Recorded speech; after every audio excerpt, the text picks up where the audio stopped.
This video is brought to you by Prompt Valley Air Conditioning and Heating, 775-727-7488. I've been studying monarch butterflies pretty intensely for the last 6 years. I'm really a scientist at heart, and so and I'm very active on the in the Facebook community. I didn't know anything about this church, but I do now. They're really amazing people. Yeah. So the idea was to bring all three communities together, and it wasn't that easy to do, but I think it worked out. I love watching the caterpillars go through changes where it's almost like the ugly duckling scene. You know, I think monarch caterpillars are cute because I'm weird. But when they turn into that butterfly, they look so much nothing like what they started off to be. And I really see that hope in people. And that brings me to part of the reason why I love them is the transformation and how people can change just like bugs can change.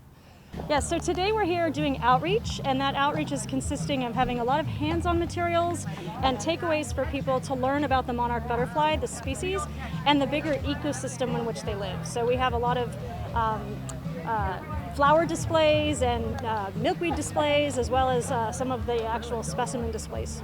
Everything is my favorite thing about the monarch butterfly. I love the stages of the monarch butterfly. I love everything about the monarch butterfly. I'm learning from the best about the monarch butterfly, and I just hope that we can save the monarch butterfly. The monarch butterflies are the only insects that migrate two ways. And they migrate from Canada all the way down to Mexico, and they migrate from Mexico all the way back to Canada. And in order for them to do that, they've got to be able to stop and feed, they've got to be able to breed, and they've got to have overwintering groves, like you might have seen in Pismo Beach, that type of thing. We've got some here in this county also, not as grandiose, but they have to be able to live out the winter. So all of those things have to be in place. If there's anything in between, like a development or pesticides or toxic pollutants of some kind or another, the monarchs can't go all the way to Canada, and they can't in the springtime. They can't go all the way to Mexico in the fall.